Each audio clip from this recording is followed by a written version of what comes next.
आता येणार नाही.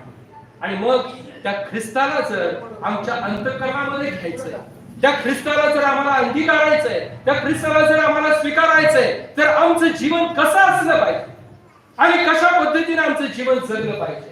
आज या नाताळाच्या निमित्तानं आम्ही सर्वजण पवित्र मंदिरामध्ये एकत्र आनंदाने जमलेलो असताना प्रियानो, आम्हाला विचार करायचा आहे. काही वचन मी आपल्या समोर ठेवतो आणि मग मी थोड्या वेळाने थांबणार आहे. हे वचन झाल्यानंतर मी थांबणार आहे. पहा, आम्हाला त्या स्वर्गीय स्थानामध्ये जर जायचं आहे, त्या शिडीवरून आम्हाला चढायचं आहे, त्या मार्गातून आम्हाला जर जायचं आहे, त्या ख्रिस्ताला आमच्या अंतःकरणामध्ये जर जागा द्यायची आहे, तर त्यासाठी आम्हाला आधी तयारी करणं गरजेचं आहे. आमच्या अंतःकरणाची तयारी करणं गरजेचं आहे. आणि हे अंतःकरण आमचं कसं असलं पाहिजे? लोकवृक्ष वर्तमान याचा 3रा अध्याय, लोकवृक्ष वर्तमान 3रा अध्याय आणि 3ऱ्या वचनापासून मी पुढे वाचतो. पहा, तेव्हा तो यार्देनेच्या सभोवतालच्या सर्व भागात पापांच्या क्षमेसाठी पश्चातापाचा बाप्तिस्मा दाखवित आला. यशाया भविष्यवादी याच्या वचनांच्या पुस्तकात लिहिले आहे त्याप्रमाणे हे झाले. ते असे, रानात ओरडणाऱ्याची वाणी, प्रभूचा मार्ग तयार करा. नीट लक्ष देऊन ऐका. प्रभूचा मार्ग तयार करा, त्याच्या वाटा नीट करा. प्रत्येक खोरे भरले जाईल व प्रत्येक डोंगर व टेकडी खालावली जाईल आणि वाकडी सरळ होतील व खडबडीत वाटा सपाट होतील आणि सर्व मनुष्य प्राणी देवाचे तारण पाहतील. आमेन. सर्व मनुष्य प्राणी देवाचे तारण पाहतील. प्रियानो, या वचनांमध्ये फार महत्त्वाचा संदेश तुमच्या आणि माझ्याकरता लिहिलेला आहे.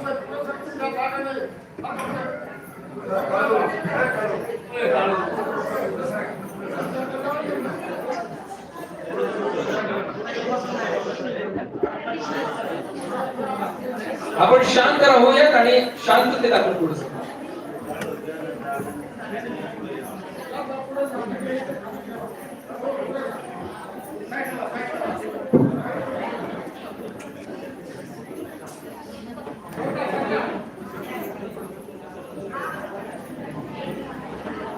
शांततेमध्ये पुढे.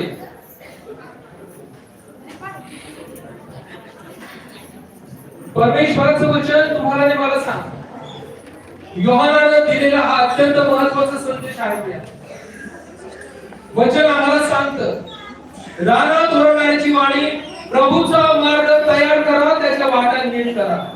आम्हाला जर त्या ख्रिस्ताला आमच्या जीवनामध्ये अंगीकारायचं आहे, आम्हाला जर त्या शिडीवरून चढायचं आहे किंवा त्या ख्रिस्ताला आमच्या जीवनामध्ये घ्यायचा आहे, तर आमच्यासाठी काय महत्त्वाची गोष्ट आहे? योहान म्हणत आहे, प्रभूचा मार्ग तयार करा, त्याच्या वाटा नीट करा. याचा अर्थ काय आहे? तर आमच्या अंतःकरणामध्ये जे सर्व प्रकारचं वाकूडपण आहे, आमचं अंतःकरण जे खडबडीत झालेलं आहे, त्या अंतःकरण आम्हाला सरळ करायचे. आमच्या अंतःकरणाची वाट अशी आहे जी ख्रिस्ताला आमच्या अंतःकरणामध्ये येण्याकरता वेळी वाकली आहे.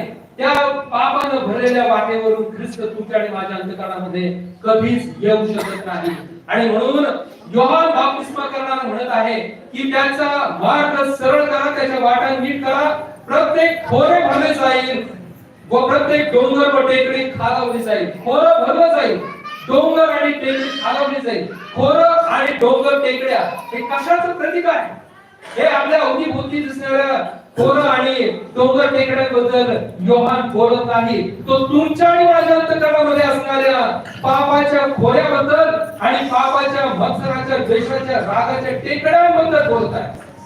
योहान जे सांगत आहे, प्रभूचा मार्ग नीट करा म्हणजे काय? तुमचं अंतःकरण आधी सरळ करा. त्या ख्रिस्ताला जर तुम्हाला अंगीकारायचं आहे, तर तुमचं अंतःकरण आधी स्वच्छ करा, तुमचं अंतःकरण आधी नीट करा.